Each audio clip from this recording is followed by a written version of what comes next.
Step 3, achieve cost reductions. If you want to reduce costs, again, this may be self-evident. If you want to reduce costs, you've got to know the cost of everything and focus on reduction. Easier said than done.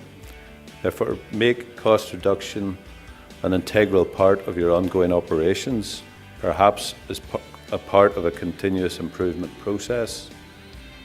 Stay on top of changes in technology. Such things as automation and information integration can yield significant cost savings and benefits. Benchmark your costs against your competitors. Maintain strict purchasing guidelines. Not everybody knows what those guidelines are. Don't be surprised if they don't know that you suddenly end up with invoices that haven't been authorized. Prepare financial appraisals to justify major expenditure, and that can be operating expenditure as well as capital expenditure. Don't compromise on quality, although the tendency might be when you're going through a cost-cutting campaign, as this can damage your reputation.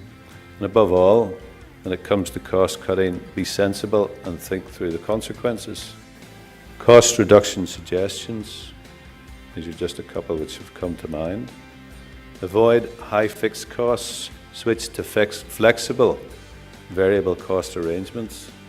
Two common examples would be the use of temporary staff to meet peak seasonal demand and say a turnover rent rather than a fixed rent, but there'll be many more ways in which you can move away from fixed cost to variable costs, which are flex with the business rather than lumbering the business when it is under pressure. Outsource inefficient non-core activities to free up your time for the core activities. And you also may find that these specialist suppliers may be able to do it more cheaply.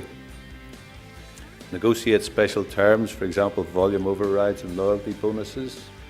Join a buying group. If no buying group exists, join forces with others to achieve bulk buying power.